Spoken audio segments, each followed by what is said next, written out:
Bonjour, chers amis auditeurs et auditrices. Hervé Choseville à l'antenne. Comme toujours, ravi de vous retrouver pour notre rendez-vous hebdomadaire Panorama Info. Je m'apprêtais au dernier moment à changer le sujet de mon émission pour évoquer le Burkina Faso. Je ne l'ai pas fait, mais je tiens à dire que ce qui vient de se produire au Burkina Faso me désole.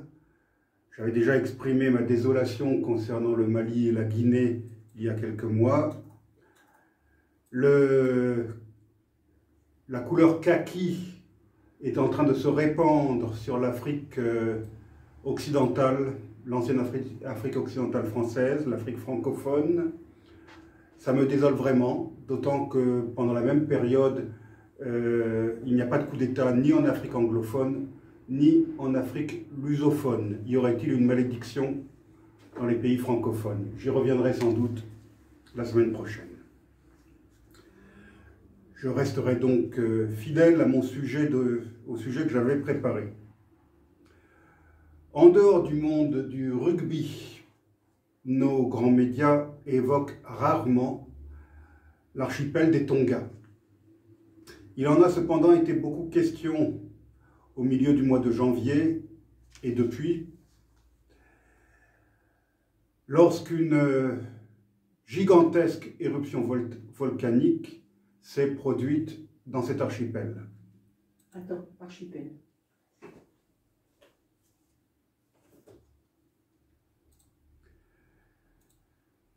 Depuis, les premières images que nous avons pu voir à la télévision, les premières images de l'île principale recouverte de cendres ont été diffusées par les grandes chaînes de télévision, ainsi que celles de l'arrivée des premiers secours venus en avion gros porteur depuis la Nouvelle-Zélande. Je vais donc essayer d'expliquer un petit peu ce que c'est que cette éruption volcanique qui s'est produite à l'autre bout du monde et qui, penserez-vous, ne nous concerne pas. Malgré tout, vous allez le comprendre, elle nous concerne. Cette éruption du Hunga Tonga est une éruption volcanique majeure. Elle s'est produite entre le 14 et le 16 janvier dernier sur l'île volcanique de Hunga Tonga Hunga Hapai dans l'archipel des Tonga. La phase paroxysmique de l'éruption de type plinienne et surtséienne a émis un nuage de cendres et d'éléments volatiles qui ont été propulsés jusque dans la stratosphère, ainsi qu'une onde de choc qui s'est propagée dans l'atmosphère et qui a été enregistrée dans une bonne partie du monde. Cette éruption a également provoqué une onde de tsunami sur l'ensemble de l'océan Pacifique. Et cette onde a affecté les côtes de plusieurs pays riverains. La violence de l'éruption a grandement modifié le paysage local et annihilé une grande partie de l'île, dont je vais essayer de répéter le nom, Hunga Tonga Hunga Hapai. Cette petite île n'était pas très ancienne. En effet, elle était apparue lors de deux précédentes éruptions en 2009 et 2015. Et elle constituait en fait un morceau du cratère du volcan qui avait émergé. Parce que ce que j'ai oublié de préciser, c'est que le volcan Hunga Tonga est sous-marin.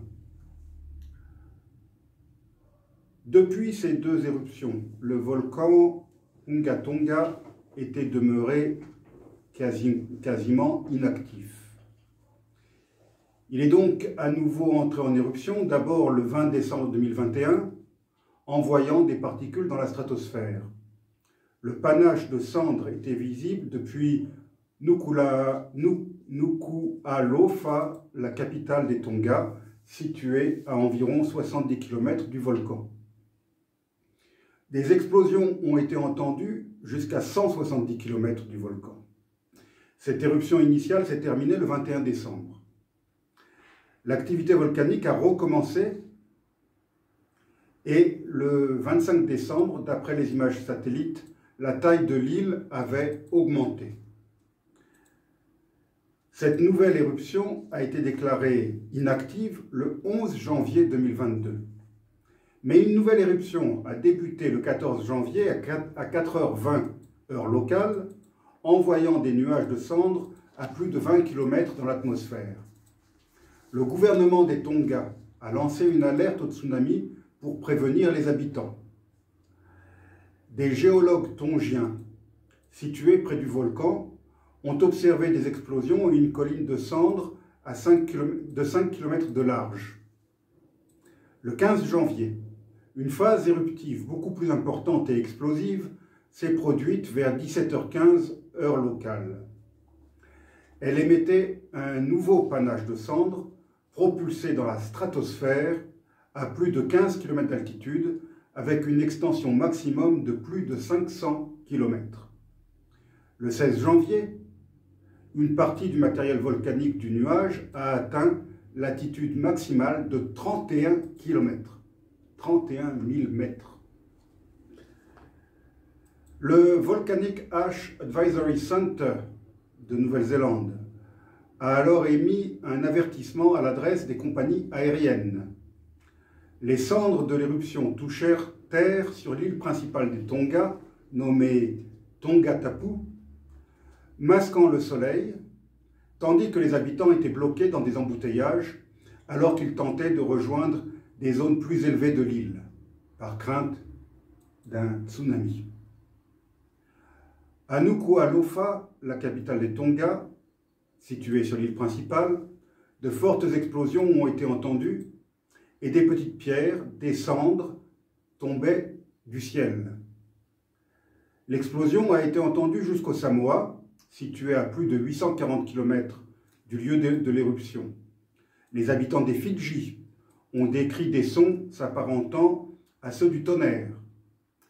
Des détonations ont aussi été entendues à travers la Nouvelle-Zélande, ainsi que jusqu'au Yukon, dans le nord canadien.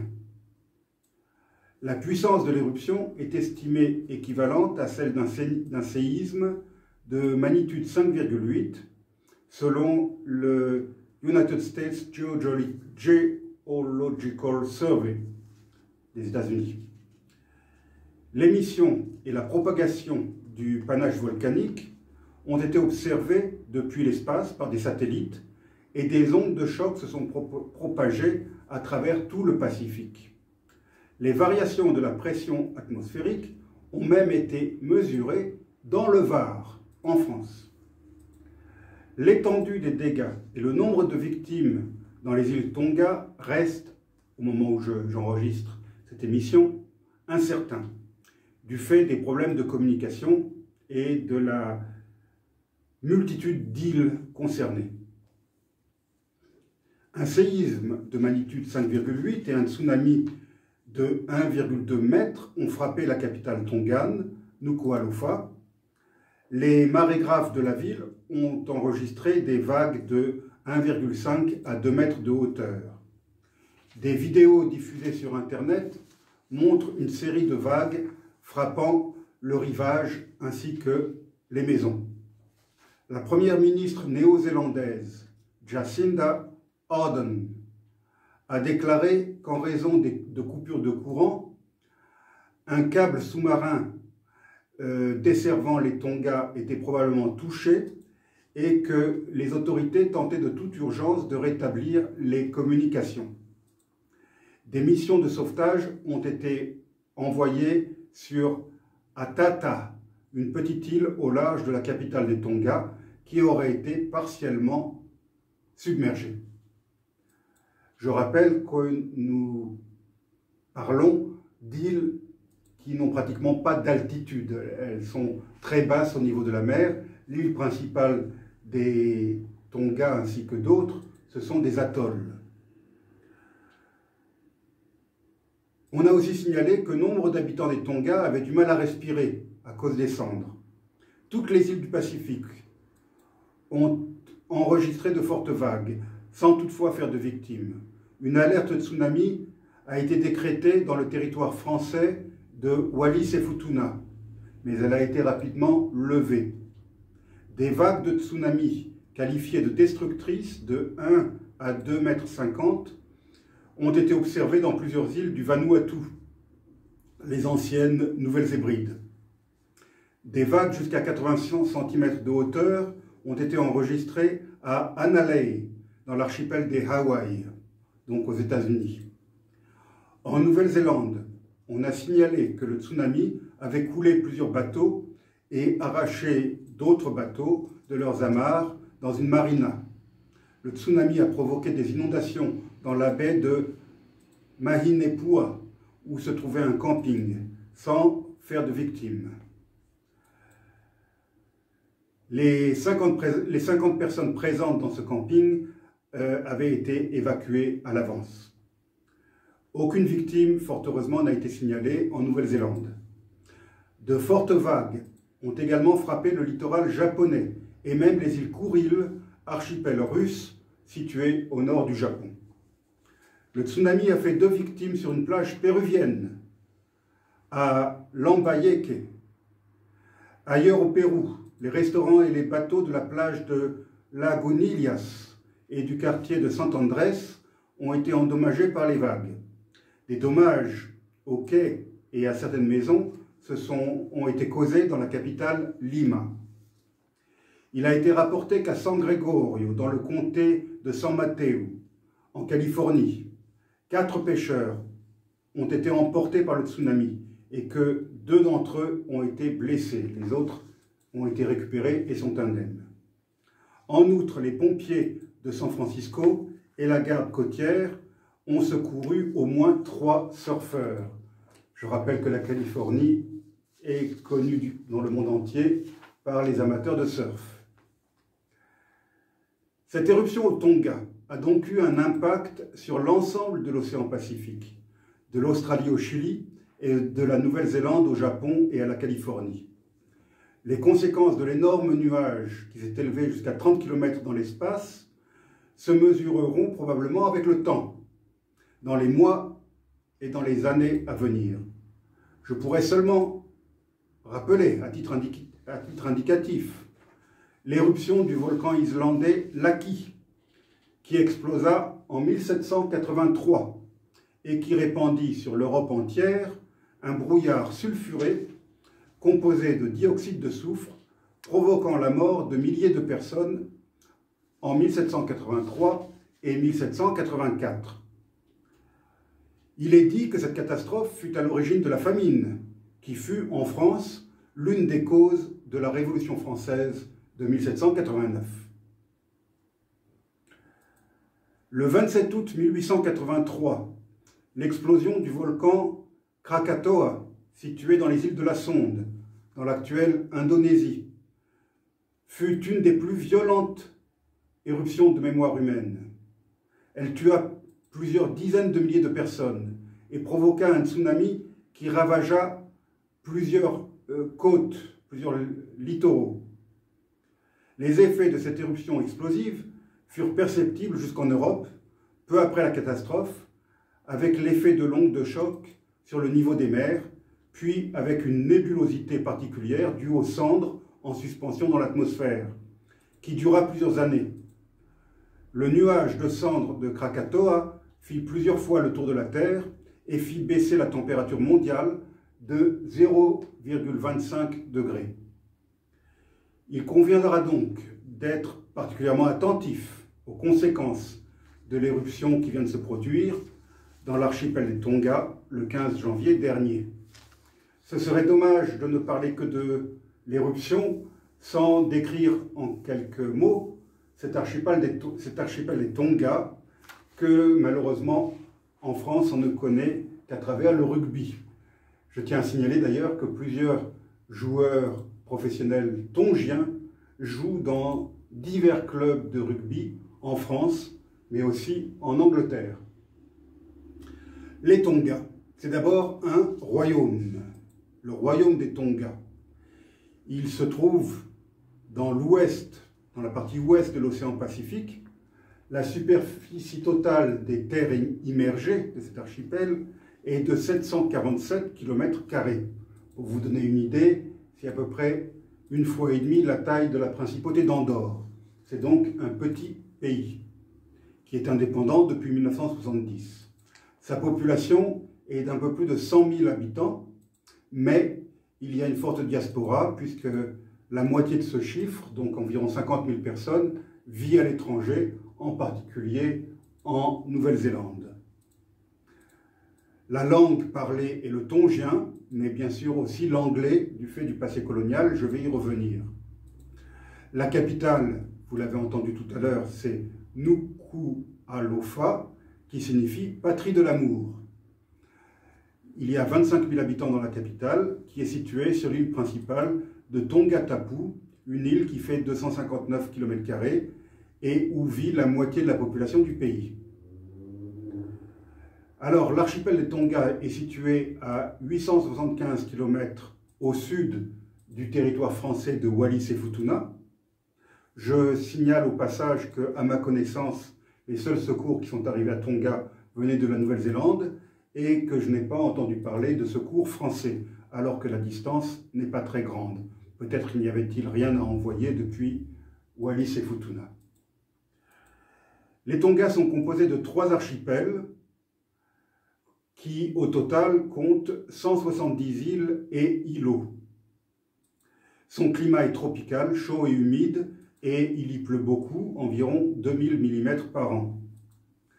La colonisation humaine a commencé dès le XIIIe siècle avant Jésus-Christ, lors de la grande migration des peuples de l'Asie du Sud-Est à travers l'océan Pacifique et à travers l'océan Indien, à bord de pirogues à balancier. Je rappelle que c'est cette grande migration qui a peuplé les différents archipels de l'océan Pacifique, mais qui a aussi peuplé une partie de l'Amérique. Les Indiens d'Amérique du Sud, en particulier ceux d'Amazonie dont j'ai beaucoup parlé, sont effectivement issus de cette grande migration qui, dans un autre sens, a atteint Madagascar et les côtes africaines.